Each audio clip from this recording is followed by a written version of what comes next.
Assalamualaikum warahmatullahi wabarakatuh.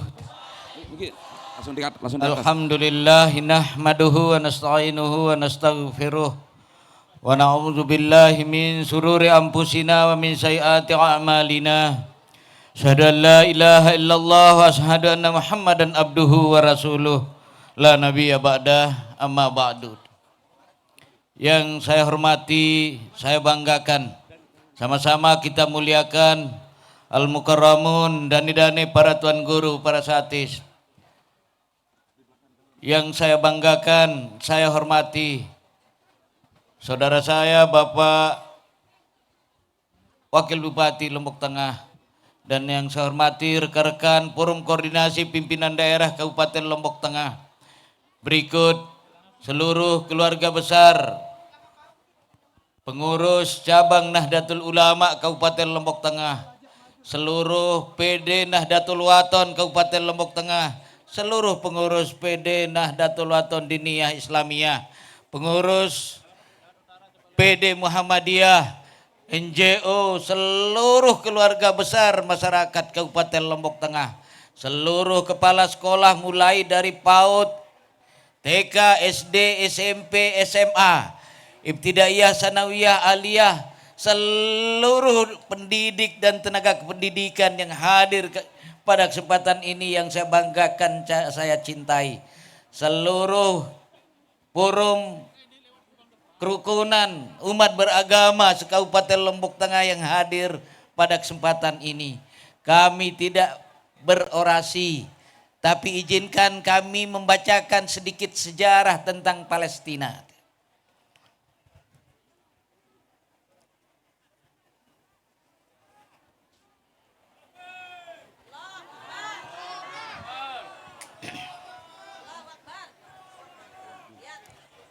Bapak Ibu hadirin yang saya hormati, saya banggakan.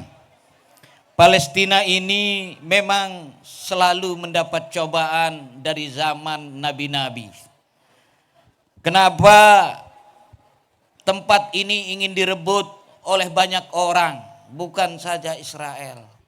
Karena Palestina ini adalah situs tersuci, 3 situs bersejarah selain Mekah, Madinah, lalu kemudian Palestina.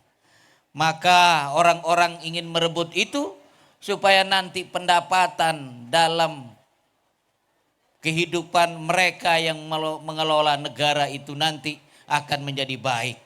Maka Israel ambil bagian untuk merebut itu, dan mereka tidak boleh mengambil semua itu.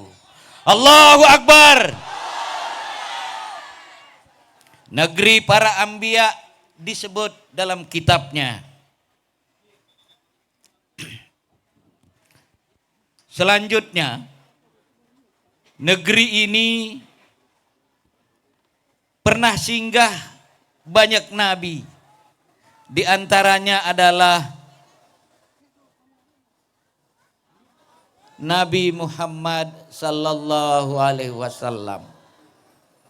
Nabi terakhir dalam ajaran agama Islam dikisahkan pernah singgah di Masjid Al-Aqsa saat melakukan perjalanan Isra Mi'raj. Sebagaimana diketahui, masjid tersebut berada di kawasan kota tua Yerusalem dan terletak di Al-Haram Al-Syarif atau Suaka Mulia. Kawasan seluas 35 hektar ini menjadi situs tersuci ketiga bagi para muslim setelah Masjidil Haram di Mekah dan Masjid Nabawi di Madinah. Selanjutnya Nabi Ibrahim. Nabi Ibrahim semasa hidupnya banyak menghabiskan waktu di tanah Palestina bersama dengan keluarganya. Bahkan Nabi Ibrahim yang dijuluki sebagai bapak para nabi ini ada di Palestina. Tepatnya berada di Masjid Al-Khalil di Hebron tepi barat. Selanjutnya Nabi Sulaiman. Nabi yang diberikan mukjizat bisa berbicara dengan hewan dan mengontrol jin. Ini juga diketahui pernah tinggal lama di Palestina. Beliau merupakan putra dari Nabi Daud yang lahir di Yerusalem. Sepeninggalannya sang ayah, Nabi Sulaiman pernah memerintahkan Palestina selama 30 tahun dengan mukjizat yang dimilikinya. Beliau pernah memerintahkan jin untuk memperbaiki Masjid Al-Aqsa di Yerusalem. Beliau juga dimakamkan di masjid tersebut. Sejarah menyebutkan bahwa beliau meninggal sambil memegang tongkatnya dan sedang beribadah. Selanjutnya Nabi Yusuf, selanjutnya Nabi yang tertampan tergagah ini, yaitu Nabi Yusuf yang diketahui lahir di Yerusalem. Nabi Yusuf merupakan putra kesayangan Nabi Yakub. Dikisahkan pada zaman dahulu Nabi Yusuf sempat dibuang oleh saudara-saudaranya ke dalam sebuah sumur, yakni disebut sumur Jub Yusef, dan terletak di Galilea. Sumur tersebut saat ini menjadi situs legendaris, dan siapa saja yang datang ke sana yang belum nikah begitu lihat langsung dapat jodoh. Selanjutnya Nabi Daud yang dipercaya telah memimpin tanah Palestina selama 40 tahun lamanya, yakni 33 tahun di Yerusalem, 7 tahun di Hebron. Semasa kepemimpinannya Nabi Daud berperan dalam membangun dan arsitektur keagamaan di Yerusalem. Maka terkenal insinyur-insinyur itu banyak ada di Palestina. Selanjutnya Nabi Yakub lahir di Palestina dan merupakan putra dari Nabi Ishak. Ia dikenal karena mengikuti jalan ayah dan kakeknya, menyebarkan pesan ketauhidan dan menasihatkan kepada para pengikutnya untuk berdoa dan bersedekah.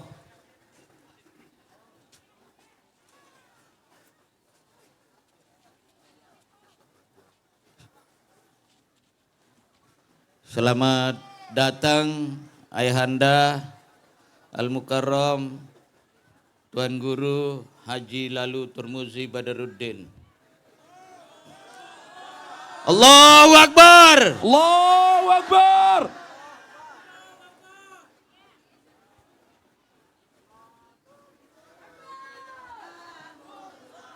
Ala Taha Rasulillah Salatullah Salamullah Ala Yasin Habibillah Tawassalna bibis. Benderanya diangkat tinggi-tinggi. Yang di sebelah timur, yang di sebelah utara. Salatullah salamullah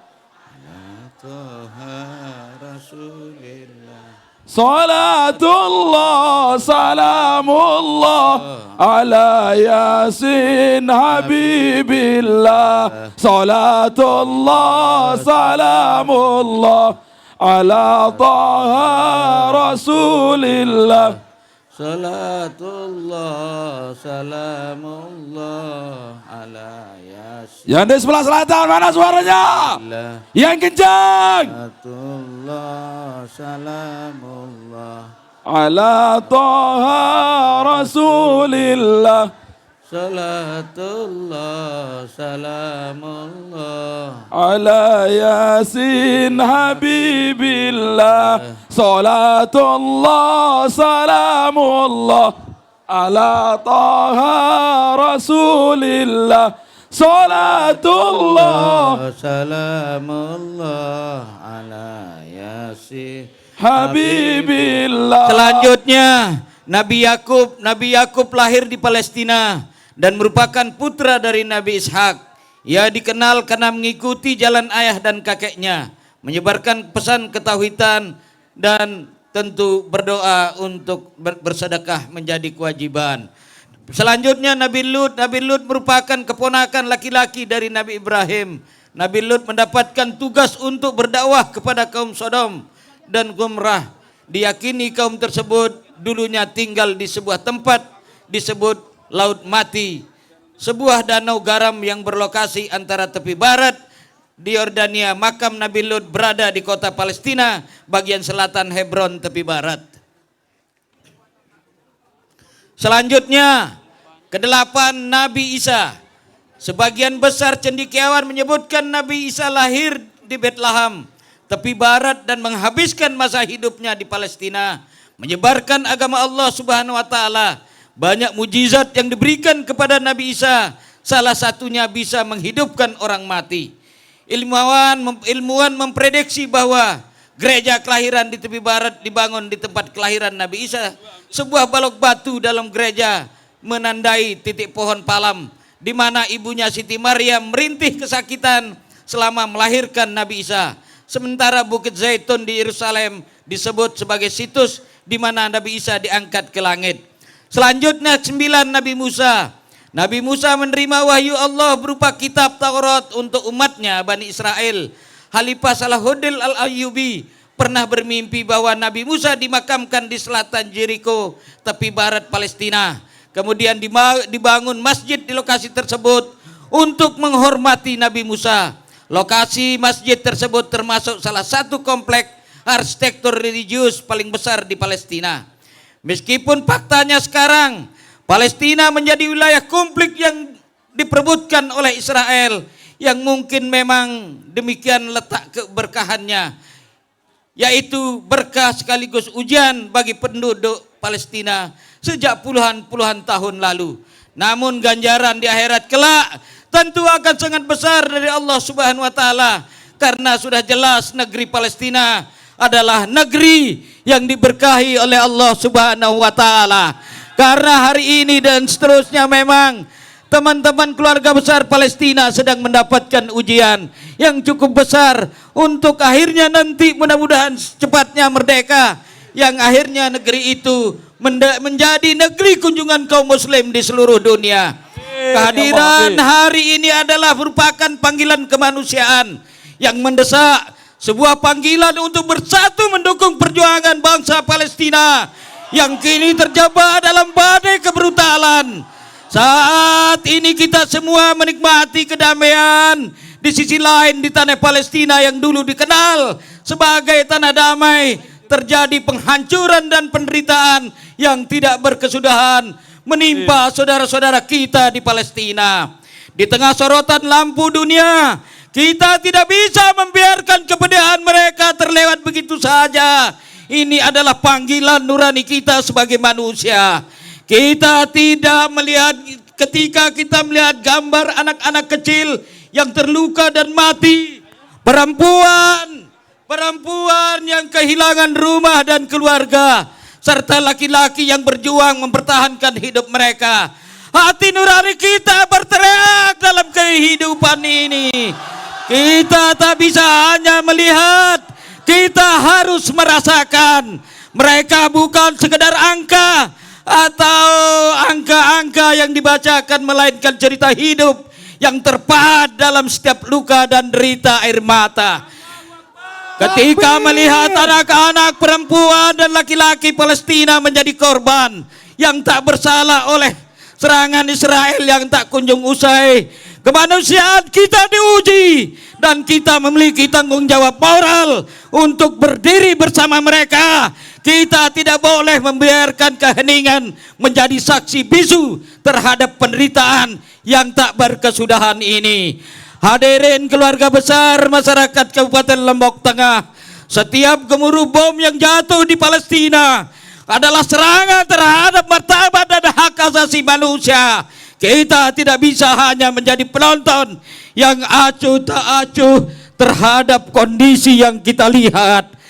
Penderitaan ini amatlah berat. Kita harus bersuara dengan keras, menggugah hati nurani dunia untuk bersatu dan mengutuk kekerasan yang menimpa rakyat Palestina. Allahu Akbar. Di dalam ruang hati nurani kita, marilah kita tumbuhkan keberanian untuk menunjukkan rasa empati. Kita mungkin dipisahkan oleh jarak dan budaya, namun kita satu bagian dari keluarga kemanusiaan yang tak terkoyak. Maka kita semua merasakan, mari kita buka hati kita untuk meresapi derita mereka. Karena dalam kepedihan itu kita menemukan solidaritas yang mendalam. Setiap nyawa memiliki makna dan setiap penderitaan menuntut keadilan. Sejarah telah mencatat bahwa keadilan seringkali membutuhkan keberanian untuk berbicara. Oleh karena itu keluarga besar masyarakat Lombok Tengah, mari bersatu dalam suara yang kuat menentang penindasan yang terjadi di Palestina. Solidaritas bukan hanya sebuah kata, melainkan tindakan kita bersama. Memerlukan keberanian untuk menentang ketidakadilan. Hadirin yang saya hormati, saya banggakan, melalui kesempatan ini mari kita galang dukungan, bukan hanya sebagai simbol tetapi sebagai keputusan tegas untuk menentang penjajahan Israel.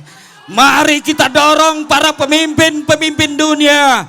Mari kita dorong para pemimpin-pemimpin dunia. Mari kita dorong pemimpin-pemimpin dunia untuk bertindak, mengambil langkah-langkah strategis menuju perdamaian yang berkelanjutan di keluarga besar Palestina. Mari kita bersatu dalam solidaritas, menjadikan suara kita sebagai kekuatan yang membawa harapan bagi saudara-saudara kita di Palestina yang berjuang untuk hidup dalam mati di tanah air mereka sendiri. Kita memiliki kekuatan untuk menciptakan perubahan. Hanya dengan bersama-sama kita mengubah takdir yang kelam menjadi cahaya yang menyinari jalan bagi perdamaian abadi.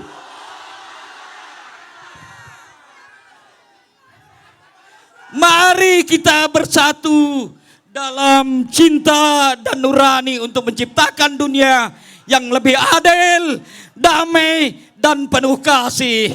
Demikian Bapak Ibu hadirin keluarga besar masyarakat Lombok Tengah. Terima kasih atas kehadirannya. Terima kasih atas kerauhannya. Mohon maaf kepada semua kita.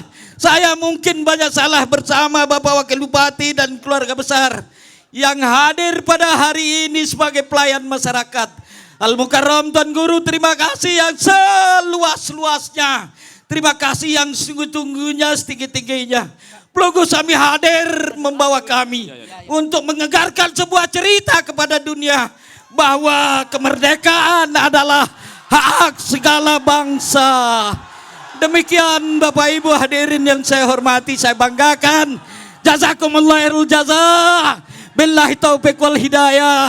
Wassalamualaikum warahmatullahi wabarakatuh. Waalaikumsalam warahmatullahi Allahu Akbar. Allahu Akbar. Allahu Akbar. Allahu Akbar. Allahu Akbar. Billahi taufiq wal hidayah. Wassalamualaikum warahmatullahi wabarakatuh. Waalaikumsalam.